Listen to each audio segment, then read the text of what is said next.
Hi hello welcome to big TV. ఈ మధ్య కాలంలో చిన్నవారి నుంచి పెద్దవారి వరకు కూడా ఫేస్ చేస్తున్నటువంటి హెయిర్ ఫాల్ అలాగే బాల్నెస్ సమస్య ఏ విధంగా వస్తుంది? అలాగే మనం తీసుకునే ఫుడ్ వల్ల లేదంటే లైఫ్ స్టైల్ వల్ల అనే దానికి సంబంధించి ఇప్పుడు general surgeon Medicore hospital Rajasekhar గారు ఇప్పుడు మనతో ఉన్నారు. ఆయన్ని అడిగి తెలుసుకుందాం. సో హెయిర్ ఫాల్ బాల్నెస్ అన్నది మేల్స్లో ఒక రీజన్లో వస్తుందండి, ఫీమేల్స్లో ఒక రీజన్లో వస్తుంది, చిన్నపిల్లల్లో ఒక కాజ్ ఉంటుంది. సో చిన్నపిల్లల్లో యూజువల్గా మాల్ న్యూట్రిషన్ అంటే సరిగ్గా ఫుడ్ సరిగ్గా వెళ్ళకపోవటం వల్ల ఇలాంటి వాటి వల్ల వస్తుంది. కమింగ్ టు మేల్స్లో ఏంటంటే మాల్ న్యూట్రిషన్ వల్ల వస్తుంది, జెనెటికల్లో ఉంటుంది. అంటే ఫాదర్కి కానీ మేనమామకి కానీ వాళ్ళ ఫ్యామిలీ హిస్టరీ ఆఫ్ బాల్నెస్ ఉంటే స్లోగా జుట్టు ముందు నుంచి స్లోగా వెనక్కి వెళ్ళిపోతా బాల్నెస్ వచ్చేస్తుంది మొత్తం. సో అది genetical pattern.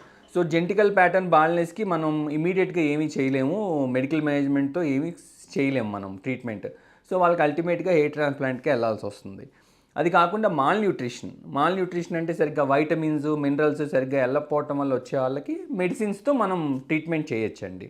Coming to females అంటే లేడీస్లో వచ్చేది ఎందుకు వస్తుంది అంటే బ్లడ్ తక్కువై వస్తుంది. ఎవ్రీ మంత్ పీరియడ్స్లో బ్లడ్ పోతూ ఉంటుంది.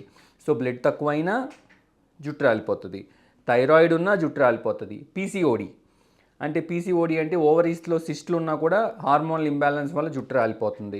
సో మల్టిపుల్ కాజెస్ ఉంటాయండి. ఇవి కాకుండా డైటింగ్ ఎక్కువ క్రాష్ డైట్స్ చేసి న్యూట్రిషన్ సరిగ్గా వెళ్ళకపోయినా జుట్టు రాలిపోతుంది.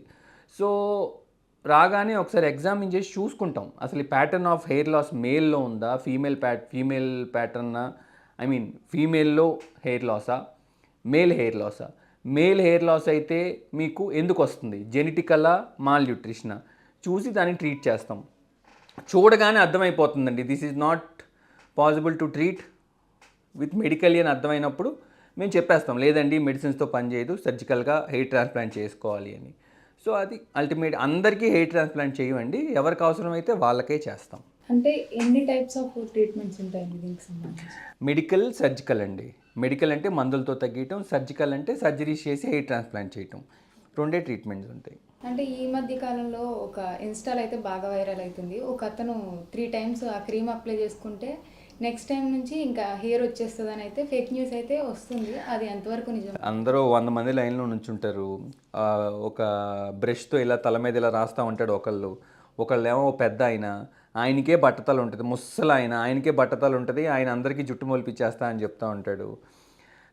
రకరకాల ట్రీట్మెంట్స్ వచ్చినాయండి, అవి ఏమీ పనిచేసే అయితే ఇంత హెయిర్ ట్రాన్స్ప్లాంట్స్ ఎందుకు చేయించుకుంటారు? అందరికీ జుట్టు ప్రపంచంలో బట్టతలు లేకుండా ఉంటారు అందరూ. సో ఏంటంటే ఏదైనా మనం నమ్మాలి అంటే టెక్నికల్గా సైంటిఫిక్గా నమ్మాలండి. సపోజ్ ఒక మొక్క ఉంది, ఆ మొక్కకి బలం కావాలి, మొక్క పెరగాలి అంటే భూమిలో బలం ఉంటేనే పెరుగుద్ది, పైనుంచి మీరు 100 స్ప్రేలు కొట్టినా పెరగదు అది. సో ఏదైనా హెయిర్ లాస్ ట్రీట్ చేయాలంటే లోపల ఉన్న కాజ్ని ట్రీట్ చేయాలి మనం. అంటే మీకు న్యూట్రిషన్ డెఫిషియన్సీ ఉంటే మల్టీవైటమిన్స్ ఇవ్వాలి, జెనెటికల్గా తేడా ఉంటే ఆ జెనెటికల్గా తేడా ఉన్నదాన్ని మనం చూసుకుని దానికి సంబంధించిన ట్రీట్మెంట్ ఇవ్వాలి. అంతేగాని పైనుంచి మీరు 100 చేసినా, మీరు ₹1,00,00,000 ఖర్చు పెట్టి అమృతం తెచ్చి పోసినా కూడా జుట్టు ఊడిపోయేదాన్ని మీరు ఆపలేరు.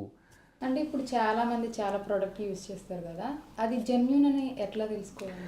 అమ్మ ఎప్పుడైనా ఏ ప్రోడక్ట్స్ యూజ్ చేస్తున్నా మీరు డాక్టర్ దగ్గరికి వెళ్ళి డాక్టర్ చెప్పిన ప్రోడక్ట్స్ యూజ్ చేసుకుంటే ఎప్పుడైనా మీకు బెస్ట్ అండి.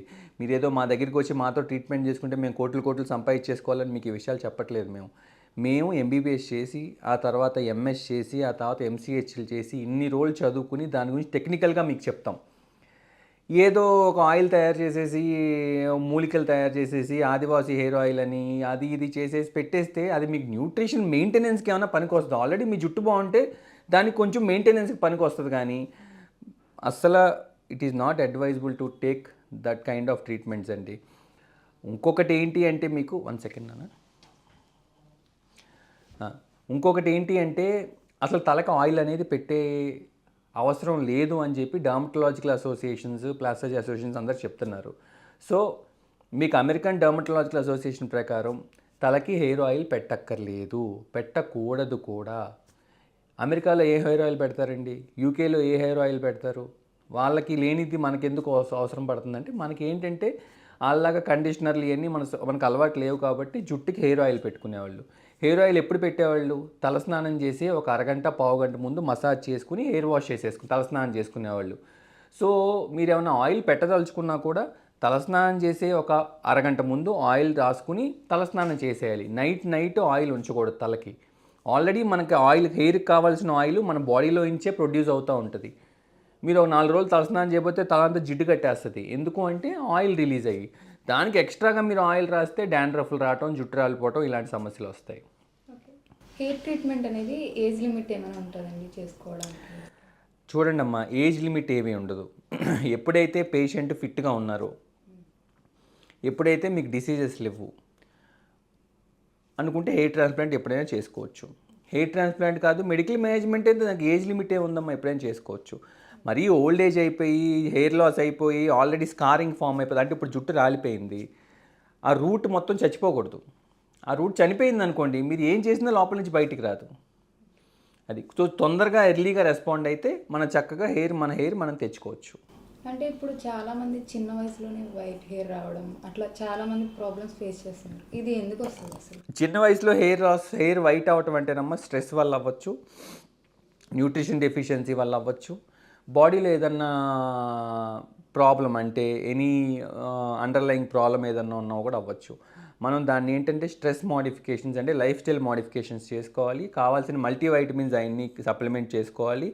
లైఫ్ స్టైల్ చేంజెస్ చేసుకుంటే మొత్తం తెల్లగా అయిన జుట్టు అంతా నల్లగా అయిపోద్దని నేను చెప్పను, కానీ కనీసం వైట్ హెయిర్ అక్కడ దాకా అయిందంతా మిగతా హెయిర్ అన్నా మనం కాపాడుకోవచ్చు. ఫుడ్ వల్ల కూడా చాలా ఎఫెక్ట్ ఉంటుంది. మనం ఫుడ్ మెయిన్ అండి.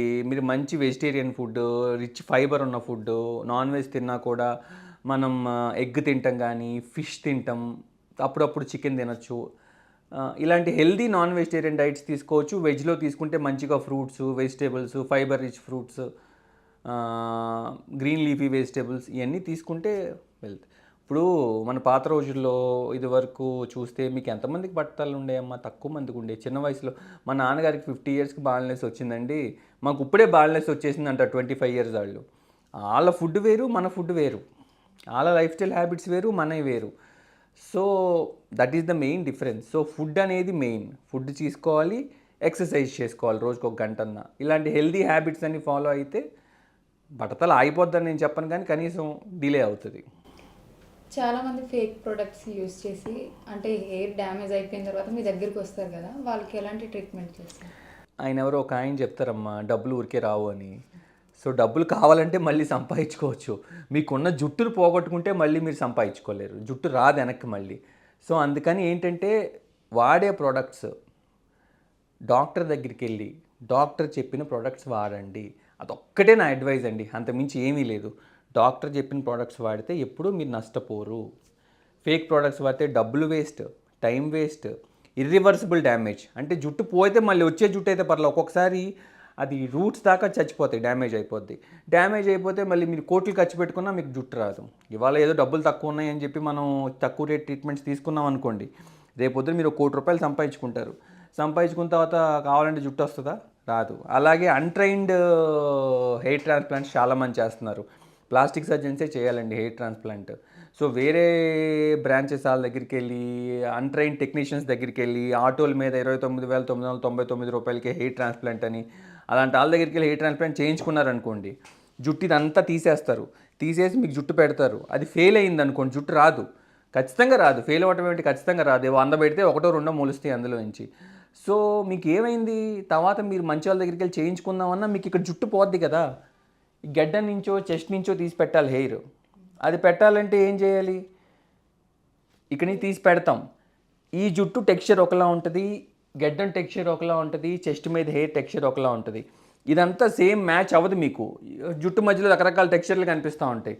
అందుకని డబ్బులు పోతే మళ్ళీ సంపాదించుకోవచ్చు, జుట్టు పోతే సంపాదించుకోలేం.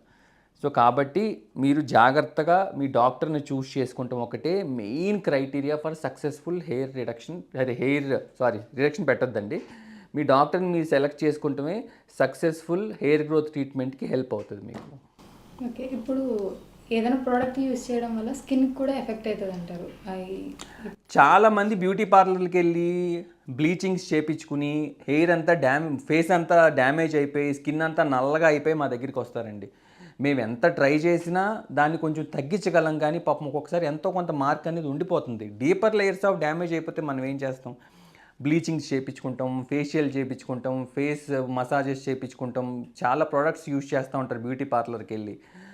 వాళ్ళకి అవన్నీ చాలామంది మేము ఆల్మోస్ట్ మంత్లీ 1 or 2 కేసెస్ అన్నా చూస్తామండి. సో ఏ ట్రీట్మెంట్ అయినా దేనికోసమైనా మహా అయితే హెయిర్ సెలూన్కి, పెడిక్యూర్కి, మ్యానిక్యూర్కో, హెయిర్ కట్కో వెళ్ళండి, కానీ బ్యూటీ పార్లర్కి వెళ్ళినప్పుడు మాత్రం ఇలాంటివన్నీ చేయించుకోవద్దండి మీరు. అంటే ఇప్పుడు చాలామంది ట్రీట్మెంట్ చేయించుకుంటారు కదా, హెయిర్ ట్రాన్స్ప్లాంటేషన్. అది చేసుకున్న తర్వాత మళ్ళీ హెయిర్ ఫాల్ అయ్యే సమస్య ఏదైనా? హెయిర్ ఫాల్ అవుతుందండి ఒక్కొక్కసారి. ఎప్పుడు అవుతుంది అంటే సరిగ్గా ట్రీట్మెంట్ ఫాలో అవ్వకపోతే, సరిగ్గా హెయిర్ ట్రాన్స్ప్లాంట్ చేయించుకోకపోతే. సరిగ్గా సక్సెస్ఫుల్ హెయిర్ ట్రాన్స్ప్లాంట్ అయిన తర్వాత ఏమి పెద్ద పెద్ద ట్రీట్మెంట్స్ ఏమి ఇవ్వండి. రోజుకు ఒక మల్టీవైటమిన్ ట్యాబ్లెట్ వేసుకోమని చెప్తాం, రోజుకు ఒక హెయిర్ స్ప్రే చేసుకోమని చెప్తాం. సో మన కోసం మనం ఒక 5 నిమిషాలు టైం స్పెండ్ చేసి రోజు నైట్ నిద్రపోయేతో ఒక ట్యాబ్లెట్, ఒక హెయిర్ స్ప్రే చేసుకుని పడుకుంటే ఏమీ ప్రాబ్లం లేదండి. హెయిర్ లైఫ్ లాంగ్ ఉంటుంది. అది కూడా మన కోసం మనం టైం స్పెండ్ చేసుకోలేకపోతే ఇక మనం ఏం చేయలేము ఇంకా. ఇప్పుడు ట్రీట్మెంట్కి ఎంత కాస్ట్ అంటే? డిపెండ్స్ అండి, ఎన్ని హెయిర్ ఫాలికల్స్ పెడుతున్నామని. ఇప్పుడు కొంతమందికి 1000 పెడతాం, 2000 పెడతాం, 3000 పెడతాం, 3500, 4000, 4500 దాకా వెళ్తాం. సో మనం ఎన్ని హెయిర్ ఫాలికల్స్ పెడుతున్నాం అనే దాన్ని బట్టి కాస్ట్ మీద డిపెండ్ అవుతుంది. ఒక్కొక్కసారి ఒక్కొక్క హెయిర్ ఫాలికల్ 60 రూపీస్ ఛార్జ్ చేస్తాం, 80 రూపీస్ ఛార్జ్ చేస్తాం. So depends on number of hair follicles. ఎక్కువ హెయిర్ ఫాలికల్స్ పెడుతుంటే తక్కువ ఛార్జ్ చేస్తాం, తక్కువ హెయిర్ ఫాలికల్స్ పెడుతుంటే కొంచెం ఎక్కువ ఛార్జ్ చేస్తాం.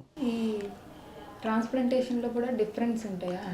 ఎఫ్యూఈ టెక్నిక్ అంటామమ్మా, ఎఫ్యూటీ టెక్నిక్ అంటాం, డిఫరెంట్ టెక్నిక్స్ ఉన్నాయి. సో ఎఫ్యూఈ టెక్నిక్కే చేస్తున్నాం ఇప్పుడు. అంటే వెనకాల నుంచి చిన్న పంచ్ తీసి అక్కడ పెడతాం అనమాట. That is called ఎఫ్యూఈ technique. అది చేస్తున్నాం. ఎటువంటి ప్రోడక్ట్స్ యూజ్ చేయాలి చేయించుకున్న తర్వాత అనేది ఫస్ట్ ఆఫ్ ఆల్ టీవీలో మీరు ఏమన్నా యాడ్స్, ఇన్స్టాగ్రామ్లో యాడ్స్ చూస్తే ఆ ప్రోడక్ట్స్ యూజ్ చేయొద్దమ్మా. సింపుల్గా చెప్తున్నాను నేను. ఏదన్నా యూజ్ చేస్తే డాక్టర్ చెప్పిన ప్రోడక్ట్ యూజ్ చేయండి.